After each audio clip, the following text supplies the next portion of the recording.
Hello बच्चों, कैसे हो आप सभी लोग। आप सभी का बहुत बहुत स्वागत है आज के इस सेशन में। सीयूईटी पीजी एमए हिस्ट्री का एग्जाम हो चुका है। बारी है जेएमआई एंट्रेंस एग्जाम को क्लियर करने की। जेएमआई एंट्रेंस एग्जाम कैसे क्लियर होगा, साथ ही आपका स्ट्रेटजी क्या होना चाहिए, फॉर्म कब आता है, सिलेबस कैसे कवर किया जा सकता है कम समय में, इन सारी चीजों को जानने के लिए आप सभी के बीच जेएमआई से मास्टर्स कर रहे हैं, या यूं कहें तो जेएमआई के टॉपर्स जिन्होंने बहुत ही अच्छे मार्क्स ला करके 2025 में एडमिशन ले लिया था जेएमआई में। दो टॉपर्स हमारे साथ हैं, प्रियंजना और बरकत। तो हम इन दोनों बच्चों से जानेंगे कि जेएमआई का एंट्रेंस एग्जाम का प्रोसेस क्या होता है, सिलेबस कैसे कंप्लीट किया जा सकता है, ऑब्जेक्टिव और साथ ही सब्जेक्टिव जो एग्जाम होता है उसको कैसे हैंडल करना है, पेपर इंग्लिश में लिखना है, हिंदी में लिखना है, इन सारी चीजों पर आज हम डिटेल में बातचीत करने वाले हैं।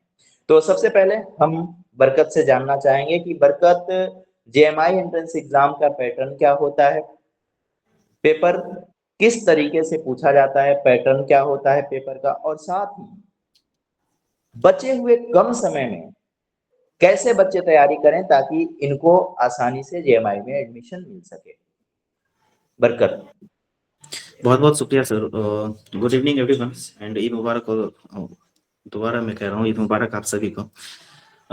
मैंने 2025 का एंट्रेंस एग्जाम दिया था जामिया के लिए और सीयूईटी भी दिया था।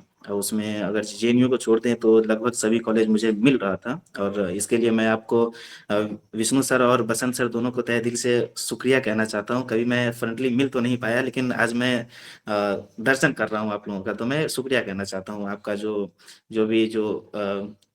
ई बुक्स थे, उसके अलावा जो क्लासेस थे, ये सब जो है बहुत ज़्यादा फायदेमंद हमारे लिए साबित हुआ और खास तौर पर जो आपका मॉक टेस्ट था वो हमारे लिए बहुत ज़्यादा फायदेमंद साबित हुआ। अब हम आते हैं अपने टॉपिक के ऊपर, जामिया के ऊपर। तो बिल्कुल शुरू से शुरू करते हैं। सबसे पहले जामिया तो आप जानते ही कि वो उसकी रैंकिंग हमेशा टॉप 5 में ही रहती है और बहुत ही डिमांडिंग यूनिवर्सिटी है। तो अब जो भी यूनिवर्सिटी डिमांडिंग होंगी तो उसमें कंपटीशन बहुत ज़्यादा होगा, तो ये भी इसमें कंपटीशन हाई है। और बात रही इसके फॉर्म की, तो फॉर्म जो है वो जनवरी के लास्ट 15 डेज से लेकर के फरवरी में वो आ जाता है और उसके बाद फॉर्म फिल होते होते वो अगर लगभग अभी जो मार्च चल रहा है तो 23 मार्च तक, आई थिंक प्रियंजना शायद मैं सही हूँ, 23 मार्च तक उसका 25 मार्च तक 25 मार्च तक वो लास्ट डेट है। उसके बाद फिर करेक्शन के लिए कुछ ओपन होगा। उसके बाद अगर इंट्रेंस एग्जाम की बात करें तो 3 जून को इसका इंट्रेंस एग्जाम है और विद इन 1 मंथ या फिर बोले तो 1.5 महीने के अंदर अंदर इसका जो रिजल्ट है वो भी आउट हो जाता है। उसके बाद काउंसलिंग का प्रोसेस स्टार्ट होता है। काउंसलिंग के लिए आपको फिर ऑफलाइन वहाँ बुलाया जाएगा। ऑफलाइन बुलाने के बाद अगर आपके पास कुछ नहीं भी, अगर डॉक्यूमेंट आपके पास कुछ नहीं है तो आपको कुछ समय मिलता है, क्योंकि ऑफलाइन काउंसलिंग है तो इसमें आपको ये चीज फायदा मिलता है कि हाँ कुछ समय जो है आपको मिल जाता है दोबारा डॉक्यूमेंट देने के लिए। एलिजिबिलिटी की बात करें तो कुछ बच्चे ये सोचते हैं कि क्या मैं हिस्ट्री बैकग्राउंड से हूँ, सिर्फ अगर हिस्ट्री बैकग्राउंड से मैं नहीं हूँ तो क्या मैं ये एंट्रेंस दे सकता हूँ कि नहीं, क्या मैं हिस्ट्री से पीजी कर सकता हूँ कि नहीं। तो ये इसके लिए बेस्ट एग्जाम्पल मैं खुद हूँ, क्योंकि मैंने खुद बैचलर मैथमेटिक्स से कर रखा है और मैथमेटिक्स से करने के बाद हिस्ट्री से वो भी जामिया में सिलेक्शन लेना कितना टफ काम है, सर ये आप अच्छे से जानते होंगे। तो बहुत ज़्यादा मेहनत करना पड़ा उसके पीछे। तो किसी भी आप स्ट्रीम में अगर आपने कर रखा है, किसी भी सब्जेक्ट से अगर आपने ऑनर्स कर रखा है, बैचलर कर रखा है, तो आप इसके लिए एलिजिबल, मैं चाहे वो साइंस हो या आर्ट्स हो। आई थिंक कॉमर्स को लेकर के मैं इतना वो हर कोई इसके लिए एलिजिबल है। अगर आपका 55% से एबव मार्क्स है तो आप इसके लिए एलिजिबल है। ये बस इसका क्राइटेरिया है। अब उसके आगे बढ़ते हैं, अब इंट्रेंस पेपर के ऊपर बात करते हैं। तो इसके ऊपर जो है 100 मार्क्स के क्वेश्चंस पूछे जाते हैं, जिसमें से 40 ऑब्जेक्टिव एमसीक्यू टाइप्स होते हैं और 60 जो है वो डिस्क्रिप्टिव पेपर्स होते हैं। जो डिस्क्रिप्टिव पेपर है उस पर आएंगे, क्योंकि वो भी सेक्शन ए और सेक्शन बी में डिवाइडेड है। पहले जो वो हमारा जो सिलेबस है वो फुल्ली इंडियन ज्योग्राफी, जो इंडियन हिस्ट्री जो है वो एंशिएंट, मेडिवल और मॉडर्न जो जिसकी हम बात करते हैं, तो वो उसमें डिवाइडेड है। और उसमें एक और पोर्शन एडेड है वर्ल्ड हिस्ट्री का, वर्ल्ड हिस्ट्री का भी पोर्शन जो है एडेड है। और लगभग अगर देखा जाए तो जामिया ये अपना क्लेम करता है कि हर एक पोर्शन से 10-10 क्वेश्चन पूछते हैं वो। 10 question ancient history, 10 question medieval history, 10 question modern history, फिर 10 क्वेश्चन वर्ल्ड हिस्ट्री। लेकिन ऐसा वो कभी फॉलो नहीं करता है, लेकिन फिर भी वो क्लेम करता है कि कुछ ऐसे पूछे जाते हैं। फ्लक्चुएट करता है ऊपर नीचे, वो 2-4 क्वेश्चन ऊपर नीचे जा सकते हैं। ये हो गया ऊपर। उसके बाद जो है अगर हम डिस्क्रिप्टिव पेपर की बात करते हैं तो सेक्शन ए वो पैराग्राफ टाइप होता है, और सेक्शन बी जो है वो ऐसे टाइप क्वेश्चन होते हैं जो 40 मार्क्स के एक ही क्वेश्चन होते हैं। पहले वो 2 क्वेश्चन पूछा जाता था, 20 मार्क्स के 2 क्वेश्चन, लेकिन अब 40 मार्क्स के एक क्वेश्चन पूछे जाते हैं। और उससे पहले जो सेक्शन ए में है उसमें डिस्क्रिप्टिव है और उसमें पैराग्राफ पूछा जाता है, किसी भी एक ऑथर के बुक से वो कोटेशन को उठा लिया जाता है और उसमें पुट करके बस वो एक तरीके से आपको कॉन्टेक्स्ट प्रोवाइड कर देगा कि हाँ ये क्वेश्चन किस डायरेक्शन में आपको लेकर जाना है, किस डायरेक्शन में आपको आंसर समझाना है। उससे आपको कोई फायदा नहीं, मतलब आप उससे ये नहीं समझ सकते कि जो पैराग्राफ दिया है उससे हम आंसर लिख सकते हैं। बस वो आपको कॉन्टेक्स्ट समझा देगा कि इस तरीके से जो है आप सोच सकते हैं और इसके ऊपर आप आंसर लिख सकते हैं। तो वो 20 मार्क्स का रहता है और 40 मार्क्स ऐसे टाइप आंसर। उसमें आपको एंशिएंट, मेडिवल और मॉडर्न कुछ वर्ल्ड का भी है, और एक तो जैसे पिछली बार 2025 में एआई के ऊपर भी क्वेश्चन पूछ गया था, तो वो एक ही क्वेश्चन को आपको 40 मार्क्स का क्वेश्चन लिखना है। और उसमें सबसे जरूरी चीज आपको वही ध्यान देना है कि कॉन्टेक्स्ट और किस बेसिस पे आप बात कर रहे हैं। ऑथर का नाम according to Satish Chandra, according to Vipin Chandra, ये आपको उसमें ऐड करना ही है, क्योंकि आप अपने बेसिस के हिसाब से किसी भी फैक्ट को आप लिखेंगे तो ये कहाँ से आया उसका आपको कोटेशन उसमें डालना जरूरी है, क्योंकि वो जो है क्वालिटी ढूंढता है, क्वांटिटी नहीं ढूंढता है कि आप कितना पेज लिखें। आप 50 पेज लिख के आ जाएं फिर भी आपका सिलेक्शन नहीं होगा अगर आप क्वालिटी उसमें नहीं डालेंगे तो ये पेपर पैटर्न है। 40 मार्क्स ऑब्जेक्टिव, 20 मार्क्स ऐसे 40 मार्क्स ऐसे टाइप का हो गया सेक्शन बी में, और सेक्शन ए में जो है वो पैराग्राफ होता है, तो 100 मार्क्स हो गया इसमें। अब यहाँ बात आती है अगर कट ऑफ की बात करें तो सबसे ज्यादा हाई कट ऑफ 2025 में ही गया था, क्योंकि सबसे आसान पेपर था। क्योंकि मैंने भी पेपर खोला और सबसे पहला question who is the 24th तीर्थंकर, तो वो उस टाइप का क्वेश्चन टू द फुल, मतलब एकदम आसान आसान क्वेश्चन जो है उस टाइप का। अगर ये भी देखे हो सकता है कि कहीं मैं पढ़ा हूँ तो मेरे हिसाब से वो आसान लग रहा हो, लेकिन फिर भी अगर देखे तो 60-70% जो क्वेश्चंस थे वो बहुत ही आसान लेवल के थे। तो वो 62-63 कट ऑफ गया था। नॉर्मली 50 to 60 के बीच में ये कट ऑफ ही रहता है, और अगर थोड़ा सा आप अगर ध्यान दे दें तो आसानी से आपका सिलेक्शन हो सकता है इसमें। और बात रही आपने जैसा कहा सर कि अगर कोई सीयूईटी का प्रिपरेशन कर चुका है तो वो इसको किस तरीके से करेगा। तो अगर कोई सीयूईटी का प्रिपरेशन कर चुका है तो उसके लिए सबसे पहला प्लस पॉइंट तो यही है कि उसने पूरा सिलेबस कवर कर रखा है। और वो भी अगर विष्णु सर, वसंत सर से अगर उसने सिलेबस कवर किया है तो बहुत ही अच्छे लेवल का किया होगा। तो सबसे मेरा विश्वास सर शुरू, क्योंकि मैंने मैथमेटिक्स पढ़ के अगर मैं हिस्ट्री में गया हूँ तो मतलब कुछ ना कुछ मैं एक्स्ट्रा किया हूँ। और मेरा शुरू से ही एक ही फोकस रहा है कि लिमिटेड रिसोर्सेज, मल्टीपल रिवीजन, और प्लस में मॉक टेस्ट और पीवाईक्यू। अगर हम जामिया का देखें, अगर जामिया का हम सिर्फ पीवाईक्यू लगाकर चले जाएं तो अप्रोक्स लगभग 30-40% क्वेश्चन हम आसानी से कर जाएंगे, क्योंकि पिछली बार भी लगभग 12 से 14 क्वेश्चन, 15 क्वेश्चन सिर्फ पीवाईक्यू से थे। मतलब 40 क्वेश्चन जो ऑब्जेक्टिव है उसमें से लगभग 12-14 क्वेश्चन पीवाईक्यू से आ गए। तो मतलब एक तरीके से अगर हम पीवाईक्यू छोड़ के जाते हैं तो एक तरीके से अपने पैर पे कुल्हाड़ी मारने के बराबर हो जाएगा। पीवाईक्यू किसी भी तरीके से हमें नहीं छोड़ना है। जहां से आपको मिल जाए 2014, 2016, मतलब जिस ईयर से भी आपको मिल जाए आपको वो पीवाईक्यू कर जाना है। ये किसी भी हाल में कर जाना है, वो बहुत ज्यादा फायदेमंद है। उसके अलावा आपने जितना भी पढ़ रखा है आप मल्टीपल रिसोर्सेज के पीछे ना भाग करके आपने जो भी किया आप उससे मल्टीपल रिवीजन करें। रिवीजन करने के बाद जो है आप उसके ऊपर मॉक टेस्ट लगा सकते हैं। उसके अलावा पीवाईक्यू कर सकते हैं। ये करने के बाद आप अपने आप को तैयार पाएंगे जामिया के लिए। और एक और सबसे जरूरी चीज ये कि मुझे भी उसमें सबसे ज्यादा दिक्कत हुआ था कि मैं जो डिस्क्रिप्टिव पेपर है उसको किस लैंग्वेज में लिख सकता हूँ, उसको मैं हिंदी में लिखूं, इंग्लिश में लिखूं कि उर्दू में लिखूं। तो मैं ये क्लियर करना चाहता हूँ अच्छे तरीके से। अगर आपको मौका मिले सर तो इसका एक छोटा सा क्लिप काट करके भी आप शॉर्ट में अपलोड कर सकते हैं, क्योंकि बच्चों को सबसे ज्यादा इसकी जरूरत पड़ती है। आप तीनों लैंग्वेज में इसको लिख सकते हैं।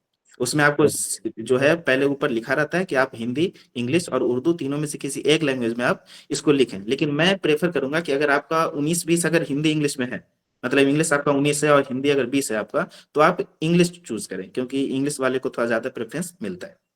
तो मैं ये कहना चाहूंगा। ठीक है, बहुत अच्छा। आपने लगभग सारी चीजों को कवर किया। अभी फिर से मैं वापिस आऊंगा आप पे, यस सर। और सारी चीजों को आपने एक साथ इंक्लूड करके बताने की कोशिश करी कि एज ए मैथ बैकग्राउंड होते हुए भी आपने किस तरीके से मेहनत करा और आप जामिया तक पहुंचे। साथ ही लैंग्वेज की जो इशू आ रही थी बच्चों को आपने क्लियर करा दिया।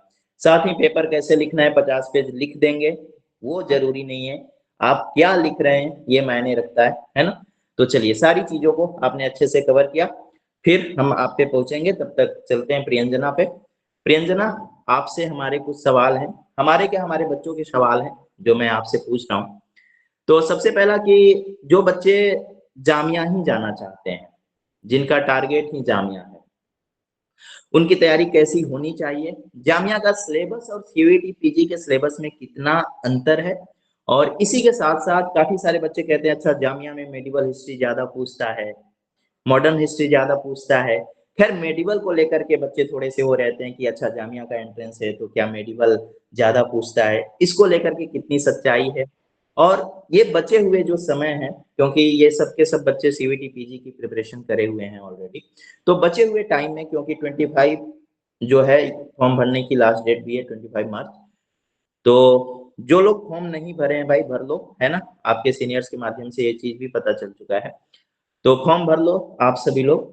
तो फॉर्म भरने के बाद जो एग्ज़ाम तक का टाइम बचा हुआ है, उस टाइम को कैसे मैनेजमेंट करें? आप इसको बेहतरीन तरीके से बता सकती हैं। तो चलिए। Thank you so much sir, आपने इतने अच्छे तरीके से हम सबको वेलकम किया, इंट्रोड्यूस किया एंड मैं दिल से आपको एंड बसंत सर को थैंक यू बोलना चाहती हूँ, both for CUET preparation and for Jamia. Sir, I graduated in 2024. उस टाइम पे CUET स्टिल एक नेसेंट न्यू स्टेज पे था, तो कहीं ना कहीं CUET फिर एकदम से जामिया तो मैं निकाल नहीं पाई थी। तो मैंने फिर MA आर्कियोलॉजी में एडमिशन ले लिया था एक जगह पे, which did not work out for me. फिर मैं इंडिया से बाहर भी थी एक डेढ़ महीने तक। फिर वापस आके मैंने एडमिशन लिया and with in a month मैंने CUET के लिए प्रेप किया। Although I did not get into DU, but मुझे अंबेडकर कश्मीरी गेट में MA हिस्ट्री मिल गया था उस कट ऑफ में। लेकिन थैंकफुली मेरे प्रेपरेशन के वो एक महीना भी जो प्रिपेयर किया मैंने आपके साथ, जो वो टेस्ट सीरीज वगैरह थे, रिपीटेड वीडियोस एंड आप लोग रात रात को भी लाइव सेशंस में आप लोग आते थे, तो इतना एफर्ट्स आप सबने डाला जिसकी वजह से आई थिंक मेरा जामिया का एंट्रेंस भी निकल पाया। मैं आप बताना चाहूंगी मैंने सिर्फ 3 दिन में पढ़ के एंट्रेंस निकाला है जामिया का, क्योंकि मैं भूल गई थी एक तो कि एंट्रेंस है। आई वॉज वर्किंग समवेयर, मैं इंटर्नशिप करी थी नीति आयोग में एंड एकदम से I remembered and I went back to my notes, I did that. तो खैर अभी मैं पॉइंट पे जो आपने क्वेश्चंस पूछे सर, मैं उस पे आती हूँ। सर फर्स्ट ऑफ ऑल मुझे कुछ पॉइंट्स बरकत के उसमें भी ऐड करने थे। सर जैसे जो सिलेबस है, also pertaining to your question की CUET PG का सिलेबस एंड नॉर्मल जामिया का सिलेबस कैसे डिफरेंट है। Sir syllabus as such different नहीं है, क्योंकि पूरा ही आपको पढ़ना होता है एंशिएंट मिडिवल मॉडर्न, लेकिन डिफरेंट सब्जेक्टिव में आ जाता है। क्योंकि CUET के लिए जो बच्चे ग्रेजुएशन कर रहे हैं हिस्ट्री में, वो उनके लिए एक ट्रांजिशन मोड होता है सब्जेक्टिव से कैसे हम MCQ बेस्ड में लिखेंगे पेपर देंगे। लेकिन जामिया में वापस से आपका पूरा 1 साल का जो आप ट्रांजिशन मोड आया, आपने प्रिपेयर किया, वापस कमिंग टू दैट सब्जेक्टिव, वो भी थोड़ा सा, हाँ मैं आती हूँ सब्जेक्टिव पार्ट पे, मैं आती हूँ, टॉपिक्स भी मैं डिस्कस करूंगी। तो मैं आपको 2 साल का ही मैं आपको बताऊंगी मेरा एक्सपीरियंस जामिया एंट्रेंस का। सर 2024 में और 2025 में MCQs में बहुत डिफरेंसेस थे। 2024 was one of the most toughest paper in the last 10 years of Jamia. It was not just because of the MCQs, but because of the subjective nature of the paper. Topics वही घुमा फिरा के same ही देते हैं, मैंने list बना रखा है एक, मैंने जो प्रिपेयर किया था, आप लोग के लिए इजी हो जाएगा। मेन डिफरेंस क्या है, CUET में आपको कितना 3 घंटा मिलता है, 2.5 से 3 घंटा, if I am not wrong, आप लोग देख लीजिएगा। बट जामिया में you have to do MCQs and subjective in just 1.5 hours. वहां पे चैलेंज आता है, उसको आप कैसे मैनेज करोगे, वो उस पे अगर हम थोड़ा बात करें तो सर, तो कुछ बच्चे का मैं देख रही थी डाउट है सब्जेक्टिव को लेके कि कैसे टॉपिक्स आ रहे हैं कैसे नहीं। तो मैं आपको बताना चाहती हूँ, सब्जेक्टिव में 2 सेक्शंस हैं, part A part B. Part A में जो है वो रीडिंग पैसेज देते हैं यूजुअली। आप सिलेबस देखोगे जामिया का, तो वहां पे ऐसे लैंग्वेज में लिखा हुआ है कि anything from modern historiography can come. Modern historiography हमको लगता है कि सिर्फ मॉडर्न हिस्ट्री की बात कर रहे हैं, नहीं, मॉडर्न हिस्टोरियोग्राफी एज इन कोई भी मॉडर्न हिस्ट्री, कोई भी मॉडर्न हिस्टोरियन, चाहे वो एंशियंट के हो, मिडिएवल के हो, मॉडर्न के हो, कहीं से भी इस मॉडर्न हिस्टोरियन का कोई टेक्स्ट का वो पैराग्राफ डाल के आपको क्वेश्चंस पूछ सकते हैं। ये सेक्शन 20 मार्क्स का होता है एंड आई फील ये वाला सेक्शन थोड़ा टफ रहता है। 10 मार्क के 2 क्वेश्चंस आते हैं। अगर मैं एक एग्जांपल दूं, जो बच्चे हिस्ट्री पढ़ रहे हैं एंड जिन्होंने CUET के लिए भी प्रेप किया है, उनको पता होगा डिबेट्स के बारे में। इंडियन फ्यूडलिज्म डिबेट हो गया, 18th सेंचुरी डिबेट हो गया। सो लेट्स से कि हम 18th सेंचुरी डिबेट से let's say Irfan Habib sir का कोई 2 पैराग्राफ डाल दिया, या तो आपको वो लोग बता देंगे कि इरफान हबीब का है, वरना वो मेंशन ही नहीं करेंगे कि इरफान हबीब का है या किसका है। ठीक है। एंड ग्रेजुएशन में आप बहुत कम कॉलेजेस में आप प्राइमरी टेक्स्ट और ऐसे आर्टिकल्स पढ़ते हो, बट आप मोस्टली अपने कॉलेज के या इग्नू या जो भी और नोट्स होते हैं उससे रेफर करके आप आंसर इजीली क्लियर कर जाते हो। ठीक है। अब यहाँ पे गिवन कि आपने डायरेक्ट बुक्स नहीं पढ़े हैं, आपने नहीं पढ़ा तो मतलब बहुत बच्चों ने नहीं पढ़ा होगा, मतलब I am referring to the students, तो बहुत बच्चों ने नहीं पढ़ा होगा, तो आपको घबराने की नीड नहीं है। आप जब टेक्स्ट पढ़ोगे आपको अगर आपकी अंडरस्टैंडिंग अच्छी होगी सिलेबस की, आपको समझ आ जाएगा ठीक है ये एग्रेरियन एक्सपेंशन के बारे में बात कर रहे हैं, ये अग्रेरियन क्राइसिस के बारे में बात कर रहे हैं, ये मुगल इंडिया के बारे में बात कर रहे हैं। तो कुछ कीवर्ड्स होते हैं जो आप इजीली आइडेंटिफाई कर सकते हो। एंड क्वेश्चंस इनडायरेक्ट क्वेश्चन दे देंगे कि इससे पर्टेनिंग, इस हिस्टोरियोग्राफिकल टेक्स्ट से पर्टेनिंग आप इसका क्रिटिसिज्म दीजिए। मतलब मैं एक एग्जांपल दे रही हूँ, नहीं भी आ सकता है, just giving an example, hypothetical example. अब इसका आप कैसे लिखोगे? जैसे agrarian expansion and agrarian crisis आपने डिबेट में पढ़ा, आपको पता है। अब इसमें बाकी हिस्टोरियंस ने क्या लिखा है? बाकी हिस्टोरियंस जैसे इक्तदार आलम खान का I think gunpowder theory है, if I am not wrong, Harbans Mukhia का है, जादूनाथ सरकार का है, नेशनलिस्ट हिस्टोरियन। तो ये आपने कहीं ना कहीं पढ़ा होगा, इनके थ्रू फिर आप उसको लिख सकते हैं आंसर। ठीक है। एंड गिवन कि आपके पास 1.5 घंटा है, आपको 10 पेज, 6 पेज, 8 पेज एक नॉर्मल ग्रेजुएशन या मास्टर्स स्टूडेंट की तरह लिखने की नीड नहीं है। आप 2 से 3 पेजेस के अंडर कंसाइजली उसको लिखने का ट्राई कीजिए। That would be my suggestion, क्योंकि फिर टाइम का भी आपको देखना है। आपसे कोई एक्सपेक्ट नहीं कर रहा है कि आप एकदम प्रॉपर आंसर लिखेंगे। आप शॉर्ट टाइम में कंसाइज वे में आप कितना क्वेश्चन को एक्सप्लेन कर पा रहे हैं, that is what they look at. तो इसका भी मैं बताऊंगी कि मैंने कैसे किया था। एंड रही तो ये तो आपका थोड़ा इनडायरेक्ट क्वेश्चन आ गया, लेकिन गिवन कि पार्ट बी, मतलब सेक्शन बी में जो सेकंड पार्ट है, इसमें ये बहुत ट्रिकी पार्ट है, क्योंकि यहाँ पे क्वेश्चंस डायरेक्ट आते हैं, क्वेश्चंस इजी आते हैं, मतलब ऐसे टॉपिक्स भी आते हैं जो रिपीटेड रहते हैं। आपने देखा होगा कि पिछले 6-7 सालों का कहीं भी पार्ट बी का कुछ भी नहीं है, सिर्फ सेक्शन ए का ही PYQ अवेलेबल है।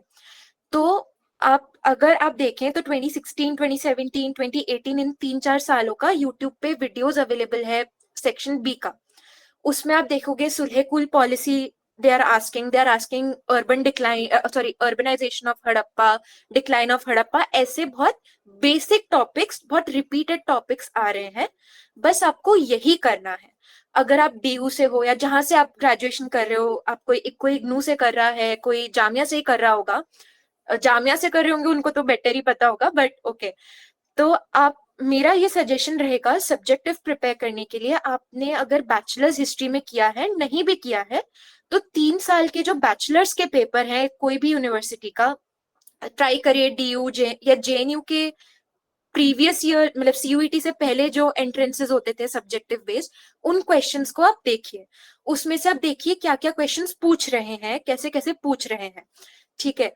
तो अब मैं और थोड़े एग्जाम्पल्स दे देती हूँ। मैंने अपने जूनियर्स को दिया था, जैसे 2024 में ये पूछा था डेटिंग को लेके कि मिडिएवल इंडिया को मिडिएवल इंडिया क्यों बोलते हैं। एंशियंट को एंशियंट क्यों बोलते हैं, मॉडर्न को मॉडर्न क्यों बोलते हैं, ये क्वेश्चंस आए थे।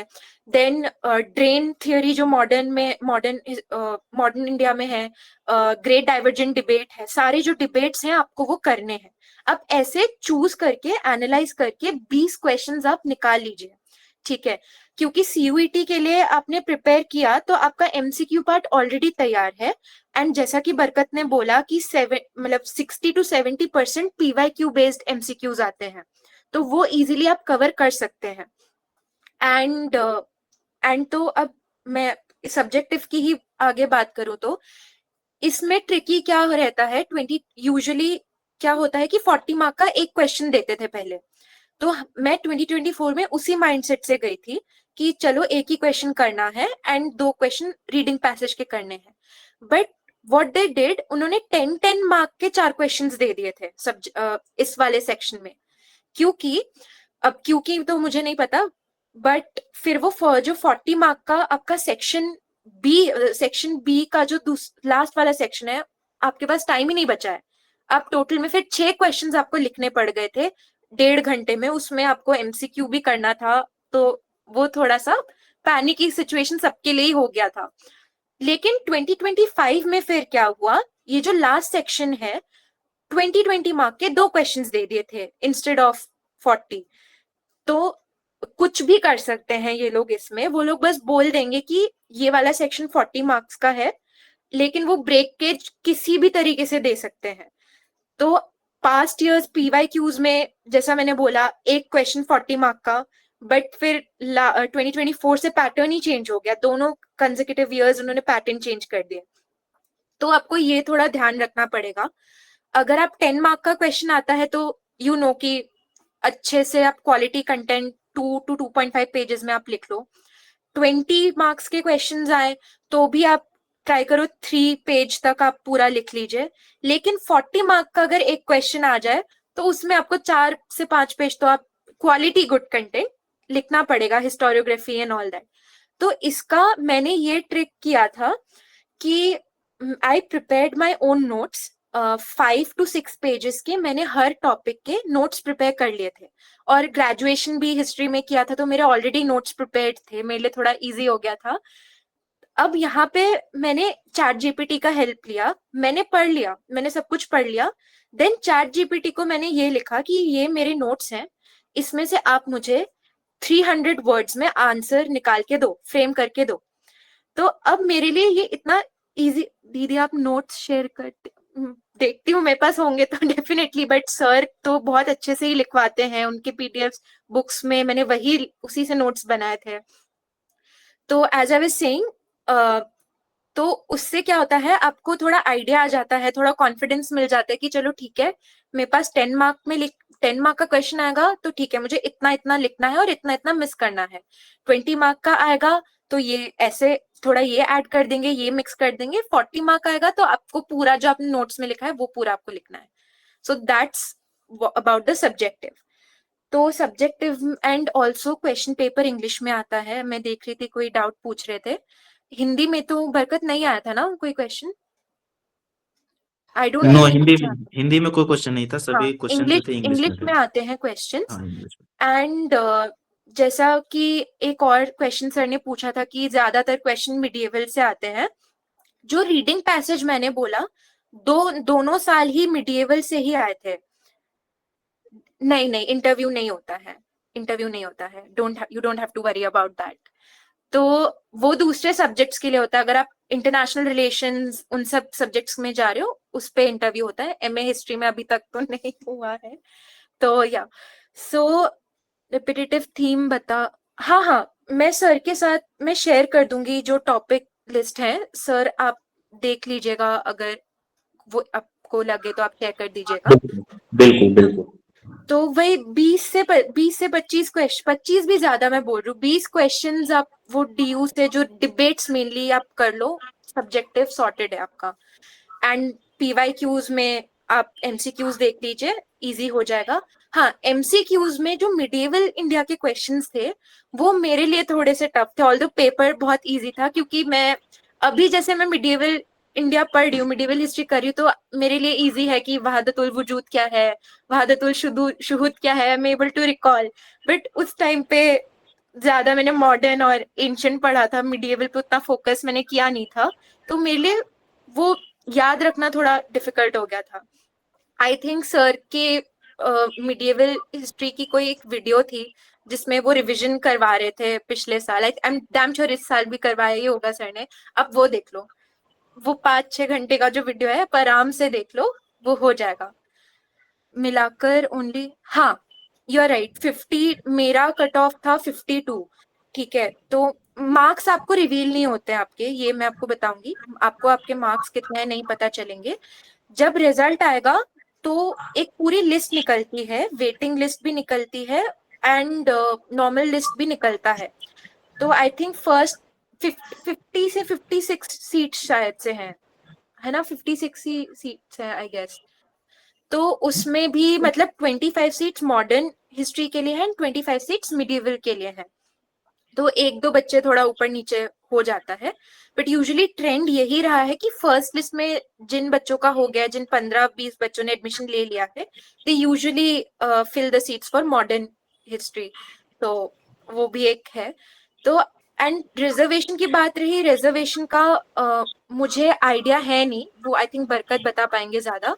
बट मैं आपको ये बोल सकती हूँ मुस्लिम रिजर्वेशन डेफिनेटली रहता है, बट बाकी अगर आप उसमें फिर EWS वगैरह रहता है, बट नॉर्मल जनरल में नहीं रहता है। जनरल में आपको सबको जनरल में ही वो इंक्लूड करेंगे। एंड आप ठीक है, रिजर्वेशन आपको मतलब आप रिजर्वेशन की टेंशन करके आप एंट्रेंस मत प्रिपेयर करो, आप अच्छे से प्रिपेयर कर लोगे, आपका होना होगा, हो जाएगा। रिजर्वेशन के थ्रू होगा तो भी हो जाएगा, अगर आप अनरिजर्व कैटेगरी में हो तो भी हो जाएगा, बस आप प्रिपरेशन पे ध्यान दीजिए। तो दैट्स अबाउट इट। ओके, एक चीज और मैं पूछना चाहूंगा आपसे कि कई सारे बच्चे वहां पे लिख भी रहे हैं कि एंशिएंट स्पेशलाइजेशन नहीं है क्या, तो ओके ठीक है, बहुत अच्छा। तो देखो भाई, एंशिएंट नहीं है। अच्छा, एक चीज और बताओ आप लोग, जेएमआई का माहौल क्या है ना? क्योंकि ये जानना बहुत जरूरी है कि प्रोफेसर्स कैसे हैं, हॉस्टल कितने बच्चों को मिलता है, पढ़ाई कैसी है, ये आप सभी लोग बताओ। बरकत आप बताएंगे कि मैं बताऊं? आप हॉस्टल वगैरह के बारे में तो मैं बता देता हूँ, लेकिन अगर माहौल के बारे में प्रियंजना तुम बताओ तो ठीक बेहतर है, होगा ठीक है, यहाँ पे। हाँ, I think that would be better.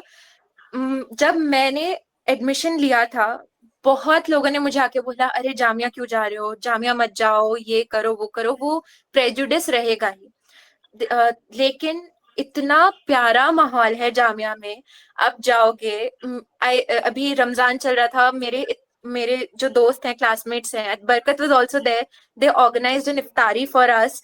तो जो नॉन मुस्लिम फ्रेंड्स हैं, हम सबको बुलाया था उसमें, तो we had lot of fun.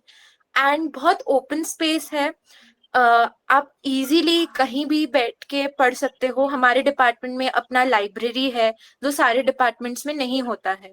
छोटा सा अच्छा सा लाइब्रेरी है, you can sit there, do your work, पढ़ाई पे फोकस कर सकते हैं। एंड मिडिएवल एंड मॉडर्न मैं आती हूँ, वो सर समझा देंगे। तो एनीवेज, एंड रही बात टीचर्स की, टीचर्स बहुत अच्छे हैं। मॉडर्न इंडिया में भी अच्छे, मॉडर्न हिस्ट्री में भी अच्छे होंगे, बट मुझे उतना नहीं पता।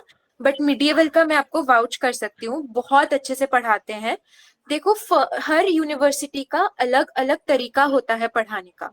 मैंने अंबेडकर में भी 2 महीने हिस्ट्री पढ़ा था before I got into Jamia. जो तो उसमें मॉडर्न, वहां पे मॉडर्न के ऊपर थोड़ा ज्यादा फोकस रहता है और रिसर्च के ऊपर रहता है। यहाँ पे कोर्सेस थोड़ा ट्रेडिशनल इन नेचर है। आपको एक सेमेस्टर, पहला सेमेस्टर लगेगा यूज टू होने में, टीचर्स किस वे में पढ़ा रहे हैं। लेकिन transition from graduation to masters वो थोड़ा इजी रहता है ग्रेजुएशन वाले बच्चों के लिए। लेकिन जैसे बरकत है, he has to go the extra mile to understand everything, क्योंकि उसका मैथ्स था, तो उसको थोड़ा टाइम लगा। बट अभी सेकेंड सेमेस्टर में I am seeing he is doing really well. And तो यही है, माहौल बहुत अच्छा है, टीचर्स बहुत अच्छे हैं। आपको मिडिएवल जो है, आप economy, polity, cultural aspects, intellectual movements के बेसिस पे आप पढ़ेंगे जैसा हिस्ट्री पढ़ना चाहिए, ठीक है। लेकिन जो रिसर्च पोर्शन है, अगर आप ये सोच के आ रहे हो कि आपको डिसर्टेशन करने का मौका मिलेगा या कुछ, तो देखिए वो आजकल सेंट्रल यूनिवर्सिटी में बंद ही कर दिया है ना, डीयू में होता है, जेएनयू में भी आई थिंक नहीं होता है अब, जामिया में भी बंद कर दिया है। तो आपका जो रिसर्च है, आपको रिसर्च पेपर लिखने को दे देंगे एक दो टीचर्स, असाइनमेंट्स में आप कर सकते हैं, लेकिन अगर आपको एकेडेमिया में जाना है तो नेट, एंड अब अगर आप बाहर जाना है तो आप खुद ही कॉम्पिटिशन्स में पार्ट ले लेके आप रिसर्च एक्यूमेंट बढ़ा सकते हैं अपना। ओके, ठीक है, बहुत अच्छा। बरकत, आप बताओ हॉस्टल का क्या माहौल है, हॉस्टल कैसे मिलता है? सर हॉस्टल जो है अगर देखा जाए जामिया के मुकाबले, तो जितनी बड़ी यूनिवर्सिटी है उस मुकाबले हॉस्टल कम है, और लगभग 30 to 35% बच्चों को ही हॉस्टल प्रोवाइड हो पाता है। खुद मेरे क्लास से लगभग 2 से 3 बच्चों को ही मिल पाया है। अगर बॉयज में बात करें तो गर्ल्स में भी 2-3 बच्चे को ही, आई थिंक शायद प्रियंजना, मैं सही कह रहा हूँ, तो लगभग 5-6 बच्चों को ही हॉस्टल प्रोवाइड हो पाया। तो हॉस्टल मिलना मुश्किल है, और अभी कुछ हॉस्टल बन भी रहे हैं, 3-4 हॉस्टल और हैं जो बन रहे हैं, अभी अंडर प्रोसेस हैं, कंस्ट्रक्शन में है। तो हो सकता है कुछ समय के बाद जो है नंबर ऑफ सीट्स बढ़ जाए, तो लगभग 50% बच्चों को जो है वो हॉस्टल प्रोवाइड होगा। लेकिन एक अगर ये देखा जाए कि अगर बच्चे जो है आसपास में फ्लैट के बारे में, तो आसानी से मिल जाता है, क्योंकि बगल में बाटला हाउस, गफूर नगर, जाकिर नगर है, और गफ्फार मंजिल है, तो ये सब में आसानी से मिल जाता है। ज्यादा अब सेफ एरिया भी है, और ज्यादा बच्चों को तकलीफ नहीं होती है, और लगभग 500 मीटर या फिर 1 किलोमीटर के दायरे में जो है आसानी से फ्लैट्स मिल जाते हैं, तो बच्चों को ज्यादा वहाँ दिक्कत नहीं होता। और माहौल के बारे में जो प्रियंजना ने बताया, अगर मैं बताता तो शायद किसी को विश्वास ना होता, लेकिन उसने 100% सही बताया है। और जो रैगिंग की बात करें, तो रैगिंग तो 0% है, रैगिंग तो होती नहीं है। और सब सीनियर हो चाहे जूनियर हो, सब एक दूसरे से मिल करके काम करते हैं। सीनियर्स यहाँ बहुत सपोर्टिव हैं, आपकी बहुत ज्यादा हेल्प करेंगे। टीचर की बात करें तो टीचर भी बहुत ज्यादा सपोर्टिव हैं, और वो हमेशा हमें फ्यूचर के लिए गाइड ही करते हैं। जैसे अभिमन्यु सर की बात करें तो सेमेस्टर 1 में उन्होंने हमारे लिए जो थीसिस वगैरह जो हमें सिखाया, बताया, एक पूरा जो प्राइमरी सोर्सेज के ऊपर पूरा रिसर्च कैसे करते हैं उसके बारे में समझाया। तो ये एक अच्छा माहौल है, अगर आप रिसर्च की तरफ भी जाना चाहते हैं तो भी एक अच्छा माहौल है। अब अगर फॉरेन भी जाना चाहते हैं तो उसके लिए भी आप यहाँ वेल प्रिपेयर्ड हो सकते हैं। ओके, माहौल बहुत बेहतर है। हाँ, एक शायद क्वेश्चन था बाइलिंगुअल वाला। हाँ, टीचर्स बाइलिंगुअल में पढ़ाते हैं। अगर आप कुछ समझ नहीं आ रहा है, आप बैठ के टीचर्स आपको इजीली अपने रूम में बिठा के भी आपको गाइड कर देते हैं, ऐसा कुछ नहीं है। इसका बेस्ट एग्जांपल सर मैं खुद हूँ बाइलिंगुअल। मुझे इंग्लिश में ज्यादा थोड़ी दिक्कत होती थी, क्योंकि मैं प्रॉपर बिहार से मैं मैथ्स पढ़ा हूँ, और मैथ्स में अच्छा खासा 90 मार्क्स, 91 मार्क्स, तो समझिए कि हिस्ट्री पढ़ने में कितना दिक्कत होता होगा। तो फर्स्ट सेमेस्टर में तो मुझे वहाँ दिक्कत हुआ, लेकिन सेकंड सेमेस्टर में ठीक है, लगभग लाइन पर आ रहा हूँ। थर्ड सेमेस्टर में हो सकता है और अच्छे से मैं सीख पाऊँ, और टीचर इतने अच्छे से बताते हैं कि सारी बातें जो है धीरे धीरे वो समझ में आने लगती हैं। आप जब टीचर से आप जो एक होता है कि आप जब कम्युनिकेट कर पाते हैं अच्छे से, तो आपको सब बातें समझ में आने लगती है। और टीचर बाइलिंगुअल है, वो दोनों तरीके से पढ़ाते हैं। ओके, एक और बच्चा कोई लिख रहा था कि जो हम आंसर राइटिंग करेंगे वो हिंदी में कर सकते हैं कि नहीं, तो अभय पहले ही बता दिया गया था कि हिंदी, इंग्लिश और उर्दू, इन तीनों में से आप किसी में कर सकते हो। भले ही क्वेश्चन इंग्लिश में पूछा जाता है, बट आप आंसर राइटिंग हिंदी में भी कर सकते हो। ओके, तो चलिए, ये सारी चीजें हुई। आप दोनों लोगों से एक एक करके मैं पूछूंगा, कुछ ऐसा टिप्स दीजिए इन बच्चों को आखिरी टाइम में, है ना, ताकि ये आपकी बातों को सुन करके बचे हुए टाइम में पढ़ाई शुरू कर दें। प्रियंजना तुम बोलो पहले, टिप्स दो तो एक। अभी सेमेस्टर की पढ़ाई नहीं हो पा रही सर, मैं क्या टिप्स दूं? मेरा बस ये है कि अभी जिनका सीयूईटी अगर आपका डीयू या जेएनयू टारगेट अगर वो हो जाए तो वेरी गुड, बट ये आपका एक सेंट्रल यूनिवर्सिटी की तरफ एक लास्ट मौका है इस साल, ठीक है। ट्रस्ट मी, अगर इफ यू वांट टू, अगर सीयूईटी थोड़ा डाइसी गया है, आई नो ये पीरियड बहुत एंजाइटी का रहता है कि होगा नहीं होगा, फ्यूचर में क्या करेंगे, कैसे करेंगे, कौन सा बैकअप यूनिवर्सिटी रहता है। आप ये 1-1.5 महीना आराम से, 1.5 महीना तो नहीं, अप्रैल 26 से एग्जाम्स शुरू हो रहे हैं। हिस्ट्री का यूजुअली या तो अर्ली जून में रहता है या लेट मई में रहता है, बट आप अप्रैल का टारगेट लेके चलो। ये 1 महीने में आप ट्राई करो कि पूरा हो जाए, क्योंकि आपके फिर सेमेस्टर एग्जाम्स भी ग्रेजुएशन वगैरह में होते हैं, तो आपको उस पर भी फोकस करना है, ठीक है। तो आप, क्योंकि एक बार वो गोल आपको मिल जाता है ना, I know that feeling. I remember मैं अंबेडकर में बैठी हुई थी, ऑल्दो अंबेडकर भी बहुत अच्छा है, मैं बैठी थी, जो लिस्ट आया, लास्ट लिस्ट में एक ही रोल नंबर था, वो मेरा था। मुझे लगा कि मेरा शायद कम मार्क्स आया है या कुछ, बट ऐसा नहीं था। Okay, this is an important point, please note. हो सकता है कि आप बहुत बच्चों के सेम मार्क्स आए हो, तो फिर वो roll number wise ascending order में फिर वो ले लेते हैं, क्योंकि लास्ट के 2 कट ऑफ सेम उसमें गए थे। तो आई वाज नहीं, अंबेडकर में थी उस दिन, मुझे लग रहा था क्या होगा, मैंने कॉल लगाया जामिया में और लिस्ट आएगी कि नहीं, सितंबर तक लिस्ट आते हैं, एंड रात के 10 साढ़े 10 बजे लिस्ट निकली। मैं रूम में बैठी हूँ, यहीं से मैं चिल्ला के मैंने बोला मम्मा हो गया मेरा। तो एक सेंट्रल यूनिवर्सिटी का टैग आज के डेट में आई थिंक थोड़ा इम्पोर्टेंट है, अगर आप नेट दे रहे हो, एकेडमिया में जा रहे हो। स्टेट यूनिवर्सिटीज भी बहुत अच्छे हैं, अंबेडकर बहुत अच्छा है, कश्मीरी गेट वो बहुत अच्छा है रिसर्च के बेसिस पे। एंड लेकिन वो जो फीलिंग होती है ना, दैट इज वर्थ इट। उसके बाद आप पढ़ो ना पढ़ो, कैसे करो, दैट इज डिफरेंट। वो उसके बाद पढ़ाई बहुत इजी हो जाती है। इंडिया में कॉम्पिटिटिव थोड़ा टफ रहता है, बस 1 महीना आप दे दो, हो जाएगा। एंड अगर आपको एंशंट में करना है कुछ, तो यहाँ पे तो नहीं है, but you can go for national museum या डेक्कन, जो है आर्कियोलॉजी में म्यूजियोलॉजी स्टडीज करवाते हैं वहाँ पे, डेक्कन कॉलेज वगैरह में, पुणे में। एंड एएसआई में भी होता है न्यूमिज्मेटिक स्टडीज, एपिग्राफिक स्टडीज। मेरा खुद का भी डेक्कन में लास्ट ईयर हो गया था, बट आई वांटेड हिस्ट्री, तो आई स्टेड हियर। तो एंशंट में जाना है या उस रिलेटेड फील्ड में जाना है, तो ये सारे कॉलेजेस अच्छे हैं। एंड मैं देख रही हूँ 4-5 बार उस बच्चे ने पूछ लिया मिडिएवल स्पेशलाइजेशन, मॉडर्न स्पेशलाइजेशन क्या होता है। सर और अच्छे से समझा देंगे, मैं ट्राई करती हूँ। मिडिएवल पीरियड जो होता है, नहीं, इंग्लिश में करना होता है सेमेस्टर, मतलब आई थिंक नहीं, मोड ऑफ एग्जाम आप जो दे रहे हो, हिंदी में दे रहे हो, पहले से टीचर से बात कर लो। अगर आप हिंदी में दे रहे हो, उर्दू में दे रहे हो, they allow you to give it in that. But मेरे क्लास में मोस्टली इंग्लिश में ही बच्चा आंसर लिख रहे हैं। एनीवेज, मिडिएवल इंडिया क्या होता है, sorry, medieval history is basically late 5th century से लेके और 1857 तक का जो टाइम पीरियड होता है, वो मिडिएवल स्पेशलाइजेशन करवाता है, जिसमें early medieval and medieval era पूरा इंक्लूडेड रहता है। आप इसकी पढ़ाई करते हैं अच्छे से। अर्ली मिडिएवल जैसे राजपुताइजेशन, उड़ीसा का स्टेट फॉर्मेशन, और हर्षवर्धन के एंड से, कैपिटल के एंड से आप पढ़ना स्टार्ट करते हैं, फॉलोड बाय द दिल्ली सल्तनत, मुगल्स एंड ऑल। इस चीज की पढ़ाई होती है।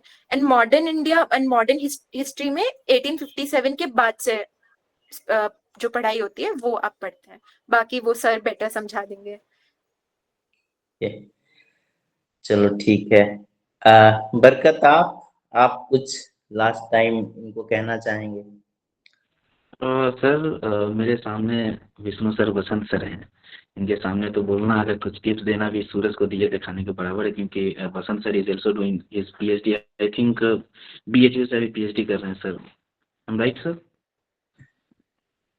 नहीं बाबू, I am just JRF and trying to get admission into PhD. Congratulation sir. Sir, मैं ये कहना चाहूँगा कि प्रियंका ने बहुत अच्छे तरीके से इसको एक्सप्लेन किया, और मैं ये कहना चाहूँगा कि कोई भी जो टारगेट होता है, आप पूरी कोशिश करें उसको अचीव करने का। अगर नहीं हो पाता है तो उसको लेकर के बस बैठे रहना कि हमसे ये नहीं हो पाया, वो नहीं हो पाया, तो ये एक तरीके से आपके जीवन पर एक निगेटिव इम्पैक्ट डालता है। आप उससे मूव ऑन कर सकते हैं। आपको जैसे अगर जामिया आपके पास आपसे नहीं हो पाया, माना कि अगर नहीं हो पाता है, तो आपके पास एक बेटर चांस है अलीगढ़ का, क्योंकि मैंने भी उसका एग्जाम क्वालिफाई किया और ऑल इंडिया रैंक 13 था। तो मैं कह सकता हूँ कि मतलब जैसा अगर जामिया का माहौल है, वैसा अलीगढ़ का भी माहौल है, आप वहां भी जा सकते हैं, आप उसका भी पेपर दे सकते हैं। तो मतलब इसमें लास्ट मोमेंट पे घबराना नहीं है। जो भी आपने पढ़ा है उसको कंसोलिडेट करने की कोशिश करें, एक जगह जमा करके, मतलब अपने दिमाग में एक कहते हैं ना लेयर बना करके आपको, ताकि वो एक माइंड मैप बनाने की कोशिश करें, ताकि आप बैठे एग्जाम में तो आपको रिकॉल होता रहे। तो आपको दिमाग में ढूंढने की जरूरत नहीं पड़ी कि मैंने ये वाला फोल्डर कहाँ रखा, मैंने ये वाला फोल्डर कहाँ रखा। तो आपको ये पता होना चाहिए कि आपने क्या पढ़ा है, कब पढ़ा है, ये सब चीजें। तो बस घबराने की जरूरत है नहीं। आपने सीयूईटी का अगर प्रिपरेशन किया है, अच्छे से किया है, तो अगर कोई भी काम अगर आप अच्छे से करते हैं, उसका जाहिर सी बात है बेनिफिट मिलता है आपको। तो बस मैं यही कहना चाहूंगा। और अलीगढ़ एक बेस्ट ऑप्शन है। हो सकता है कुछ दिन में अलीगढ़ का अगर वो फॉर्म भी आ जाए, तो अलीगढ़ में भी वो 100 मार्क्स का ही क्वेश्चन पूछता है और सभी ऑब्जेक्टिव्स आते हैं। तो सीयूटी का अगर आपने अच्छे से कर रखा है तो अलीगढ़ आसानी से हो जाएगा। बस 50 से 60 नंबर के बीच में आपको चाहिए। चलिए, तो बहुत बहुत धन्यवाद आप सभी दोनों बच्चों का। मुझे याद आ रहा है प्रियंजना या फिर बरकत दोनों ने, प्रियंजना ने एक काफी प्यारा सा लंबा सा मैसेज भेजा था मुझे आखिरी टाइम में जब इनका एडमिशन हुआ। थोड़ा सा देर से वो मैसेज आया मेरे पास, तो शायद सुबह सुबह का टाइम था और मैसेज आया, तो हमने कहा कि भाई सबका एडमिशन हो चुका है, अब कौन है। तो देखा हमने कि प्रियंजना जो थे प्रहार वेस्ट की स्टूडेंट थी और इन्होंने एक काफी लंबा मैसेज भेजा था। तो पढ़ करके काफी अच्छा लगा कि चलो भाई, अ, खुशी होती है जब अपने बच्चे एक टॉप सेंट्रल यूनिवर्सिटी में एडमिशन लेते हैं। इसी तरीके से बरकत ने भी एक अच्छा खासा मैसेज भेजा था, प्यारा सा, और शुद्ध हिंदी में लिख करके। तो वो पढ़ करके मुझे और मजा आया कि चलो भाई ठीक है, अच्छा है। तो अच्छा लगता है और हम चाहते हैं कि अब आपकी बारी है और आप भी एडमिशन पाएं, अपना बेहतर करें जीवन में। तो बसंत सर, सेशन को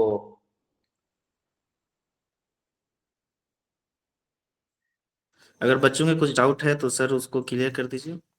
हाँ, अभी बसंत सर देखेंगे। डाउट तो वैसे इन लोगों का कुछ होना नहीं चाहिए, सारी ओके, चीजों तो पे आई गेस कि सर बहुत सारे क्वेश्चंस पूछे गए हैं, लेकिन ऑलमोस्ट अगर कोई इंसान इस सेशन को देख लेता है, आप दोनों लोगों को, बरकत को और प्रियंजना को सुन लेता है, तो आई थिंक ये लोग पूरे मतलब एकदम मैं कहूंगा कि तैयारी से आए थे, है ना। प्रियंजना ने प्रॉपर नोट्स बनाए थे कि भाई टॉपिक कौन से हैं जो बताना है। बरकत ने भी पूरी तैयारी की थी। तो आई गेस कि अगर कोई इस सेशन को देख लेता है तो उसके लिए बहुत अच्छा हो जाएगा, और एक एक पॉइंट हमने लगभग कवर कर लिया है। बाकी देखो, ये वीडियो आपको यूट्यूब पे मिल जाएगी, तो वहां आप अगर कमेंट बॉक्स में कुछ रिप्लाईज करते हैं या कुछ बातें कहते हैं, तो वहां हम आपको आंसर करने की कोशिश करेंगे। बाकी एक महत्वपूर्ण प्रश्न आप लोगों का यही है कि जो प्रियंजना अपना नोट्स शेयर करने की बात कर रही हैं, या फिर पीवाईक्यूज कहाँ से मिलेंगे, या फिर इंपॉर्टेंट टॉपिक्स क्या होंगे, इससे रिलेटेड जो भी बातें हैं वो हम अपने ऐप पे अपलोड कर देंगे। तो आप वहां जाकर के एक बार डाउनलोड कर लो, इजी फ्री ऑफ कॉस्ट आपको वो मिल जाएगा, ठीक है। और बाकी कोर्स वगैरह का तो अभी हम लोग थोड़ा आराम करना चाहते हैं। तो लेट्स सी। बट हाँ, मतलब जैसा कि प्रियंजना ने बताया, बरकत ने बनाया, भाई हमने कभी जेएमआई के लिए स्पेशल कोर्स चलाया ही नहीं। बट बच्चे आकर के हमें मतलब वो खिताब दे देते हैं, लीजिए सर। नहीं सर, हम हमारा नहीं है वो आप बच्चों की तैयारी है। लेकिन ये है कि जो कंटेंट आपको दिया गया है ना, वो हर जगह के लिए मास्टरपीस है, ठीक है। चाहे जेएमआई हो, चाहे वो आप अलग अलग जितने भी यूनिवर्सिटीज का एग्जाम हो रहा है, एयू हो सकता है, सीयूईटी पीजी डेक्कन हो हो। सकता है। पिछली बार सर कई सारे बच्चे एनफिल्ड पढ़ करके डेक्कन चले गए। बिल्कुल बिल्कुल बिल्कुल लगभग 2 या 3 बच्चे गए हुए थे। बिल्कुल। सुहानी वगैरह जो थी, आज भी अर्चिता, सुहानी, ये सारे बच्चे डेक्कन में हैं। हाँ, तो बस यही है कि पुराने जो कंटेंट दिए गए हैं आप उनको पढ़िए। हम कोशिश करेंगे कि इस बार थोड़ा सा अपना हाथ हम बढ़ाएं, और जितना हो सकता है मे बी टेस्ट सीरीज तक जा सकते हैं, maybe last time revision session तक जा सकते हैं, जितना हो पाएगा we will try our best. क्योंकि हमारे अभी नेट जेआरएफ के कोर्सेज पे अच्छा खासा काम चल रहा है, और यू नो कि फर्स्ट टाइम सेकेंड टाइम जब पढ़ाना होता है तो उस टाइम थोड़ा ज्यादा एफर्ट्स की जरूरत होती है, तो वो हम देने की कोशिश कर रहे हैं। तो अगर आप जो सीनियर्स देख रहे हैं या जो भी लोग इस सेशन को देख रहे हैं, अगर यूजीसी नेट जेआरएफ के लिए अगर आप प्रिपेयर कर रहे हैं, तो द हिस्टोरिका को आप ट्राई कर सकते हैं। और बाकी आप सभी लोगों का बहुत बहुत शुक्रिया। मेरी तरफ से सर इतना ही था। बाकी आपको अगर कुछ जानकारी देनी हो तो आप दे सकते हैं। चलिए, तो बहुत बहुत धन्यवाद आप दोनों बच्चों का, बरकत का और प्रियंजना का, कि आप लोग जुड़े हमारे साथ। बच्चों को आपने अच्छे से गाइड करा। कहाँ ये सेशन आधे घंटे का होने वाला था और कहाँ हम लोग पिछले 1 घंटे से बातचीत कर रहे हैं। और काफी अच्छे से आप दोनों ने सारी चीजों को कवर किया। मुझे नहीं लगता है कि कुछ भी छूटा है ना। सारी चीजों पे हमने डिटेल में चर्चा कर लिया है। एक चीज और बच्चे बार बार पूछ रहे हैं कि यूपीएससी का क्या माहौल है। तो प्रियंजना आप बताओ, क्या माहौल है यूपीएससी का उधर? जी हाँ। So, Jamia mein usually people try to get into RCA, Jamia RCA, but अगर आप वर्किंग है या अगर आप कोर्स कर रहे हैं कुछ, तो आपको वो छोड़ना पड़ेगा अगर आप आरसीए में एडमिशन लेना चाह रहे हैं। तो वो उनका शायद लिखा भी हुआ है या कुछ, वो क्या करते हैं, आप दिल्ली में हो, आप जहां से भी हो, आपको हॉस्टल में रह के प्रिपेयर करना पड़ता है। एंड वो 1 साल you can not do anything else. आप डिस्टेंस से अगर कर रहे हो दैट इज डिफरेंट, बट आप रेगुलर में आप पॉसिबल नहीं होता आप कर सकते हो। तो एंड ऑल्सो आप मतलब अगर अंदर की अगर मैं बात बताऊं तो इट्स यूजुअली प्रीलिम्स जो क्लियर करते हैं उनके ऊपर थोड़ा फोकस ज्यादा रहता है, सिलेक्शन उनका ज्यादा होता है आरसीए में। तो आप अगर खुद से प्रीलिम्स कभी निकाल लेते हैं अगले साल तो इट्स बेटर। आप दे दो आरसीए का प्रिपरेशन करके, आप दे दो if you want to give, but या अदर देन दैट आपको छोड़ना पड़ जाएगा सब कुछ इफ यू गेट सिलेक्टेड। चलिए, बहुत अच्छा, बहुत बहुत धन्यवाद आप दोनों बच्चों का। सर मैं बस एक टॉपिक ये ऐड करना चाहता हूँ, एक मैं शायद मैं स्किप कर गया दिमाग से कि ये बच्चे को कंफ्यूजन रहता है कि कहीं हमें जामिया का एंट्रेंस देने के लिए कहीं जामिया तो नहीं जाना पड़ेगा। तो ये मल्टी सिटी के लिए ये हिस्ट्री जो है, हिस्ट्री के लिए जो एमए हिस्ट्री है उसके लिए मल्टी सिटी में इसको सेंटर्स दिए जाते हैं। जैसे अगर बिहार में देखे तो पटना, उधर जो है वहाँ मतलब 7, 8, 9 या 10 जगह जो है वो मल्टी सिटी में इसका एग्जाम कंडक्ट करवाया जाता है। ओके, चलिए, कई सारी नई जानकारियां आप लोगों ने हमें भी दिया है ना। जेएमआई को लेकर के हम लोग इतने जागरूक नहीं थे अब तक। हाँ, बच्चे बैच में सीयूईटी के लिए पढ़ करके जेएमआई में एडमिशन ले रहे थे।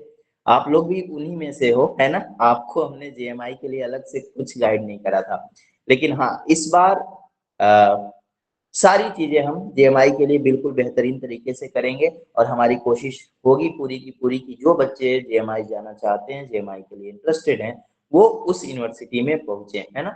ताकि जो माहौल हिस्टोरिका का डीयू, जेएनयू में देखने को मिलता है आने वाले समय में, वो जेएमआई में भी देखने को मिले। तो और इसमें आप लोगों का सहयोग सबसे ज्यादा जरूरी है। जो हमारे बच्चे वहाँ पे हैं, 2, 4, 5, 10 जो लोग भी हैं, आप लोगों का सहयोग बहुत ही ज्यादा जरूरी है। और हमेशा अच्छा लगता है कि एक बार कहने पे आप लोग हमेशा रेडी रहते हो। हम जेएमआई नहीं आ पाए थे पिछली बार, लेकिन हम अगली बार जब भी अब दिल्ली आएंगे तो हम जेएनयू डीयू के साथ साथ जेएमआई भी जरूर से आएंगे। तो हमारी पूरी कोशिश होगी कि ज्यादा से ज्यादा बच्चे पहुंचे वहाँ पे। और एज ए सीनियर होने के नाते आप लोग तो हो ही वहाँ पर अच्छे से गाइड करने के लिए उनको। बाकी हमारे साथ के कई सारे बच्चे हैं। एक मेरी फ्रेंड है प्रीति मौर्य, शायद आप लोग जानते होंगे कि नहीं, वो वहीं से वुमेन स्टडीज में पीएचडी कर रही है। एक और हमारा दोस्त है, हम लोग यहाँ पर जब बीए कर रहे थे तो उसको हम लोग ऐसे बिल्डर के नाम से बोलते थे, उसका नाम सत्येंद्र है। उसने जेएमआई से ही मास्टर्स करा था और वो भी शायद अभी जेएमआई में ही पीएचडी कर रहा है। तो लेकिन हाँ, कभी जाना नहीं हुआ जेएमआई, तो अब अगली बार हम जब भी आएंगे हम आप लोगों से मिलने जरूर आएंगे। काफी अच्छा लगा आप लोगों को सुन करके, ये सेशन काफी शानदार रहा। बाकी जब भी जरूरत पड़ेगी अगर इन बच्चों को कभी आपकी, तो मैं फिर से आप लोगों को जरूर से बुलाऊंगा। तो चलिए, शुभ रात्रि, ख्याल रखिए। Thank you sir, thank you so much. Eid all the Mubarak best. Everyone. कल ईद है, ईद मुबारक हाँ एवरीवन। हाँ, ईद मुबारक। देखो और भाई, सर मैं बोल आपसे रहा वही था, शिकायत था कि आप जो है जेएनयू डीयू वगैरह गए लेकिन आप जामिया नहीं आए। मैं वेट हाँ, कर रहा था, लेकिन उम्मीद है कि अगले साल आपसे मुलाकात जरूर होगी। मुझे मालूम था कि आप थे, जाकिर था, एक और स्टूडेंट है, मुझे उनका नाम भी- Zinesha was there. हाँ, जुनैशा तो है ही, एक और है। वो जब भी मैं उनको मैसेज करता हूँ तो वो उधर से वॉइस मैसेज ही भेजते हैं मुझे। मैं बता रहा हूँ ताबिश, सबका। I think Tabish. हाँ, ताबिश। हाँ, ताबिश है। तो कई सारे बच्चे थे, आप लोगों ने बुलाया भी, समय कम होने की वजह से हम नहीं आ पाए।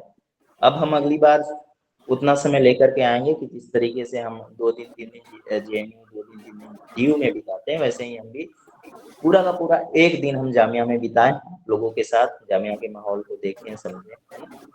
तो बहुत बहुत धन्यवाद आप दोनों लोगों का कि आप जुड़े, एक अपना कीमती समय आपने हमें दिया।